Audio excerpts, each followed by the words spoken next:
এখন আমি আমার ছেলে বলল কচুরি খাবে, তাই সেদিন পেঁয়াজের কচুরি করেছো, আজকে আলুর কচুরি করে দাও তাই বলছে। তো আমি আলুর কচুরি বানাবার জন্য দেখুন 1 বাটি ময়দা নিয়ে নিয়েছি, আর ছোটো বাটির 1 বাটি, আর হাফ চামচ চিনি, অল্প লবণ, আর এই যে জোয়ান নিয়ে নিয়েছি অল্প একটু, আর একটু ময়াম দেবো, দিয়ে এটাকে ভালো করে মাখবো সুন্দর করে। তো এই দেখুন আমার হয়ে গেছে মাখা। আমি ময়দা নিয়েছি, আটা নিইনি। তো আমার মাখা হয়ে গেল। 10 মিনিট পর এটা বানাতে শুরু করব। এখন আর একটা দেখাচ্ছি, আর একটা ভালো করে আপনাদের।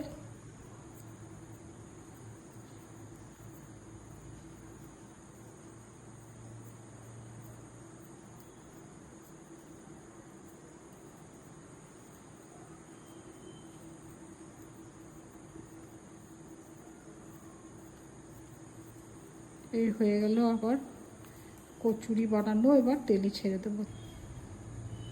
দেখুন আবার ভাজা হয়ে গেছে কচুরিগুলো। এবার আমি একটা একটা করে তুলে দেবো থালা থেকে।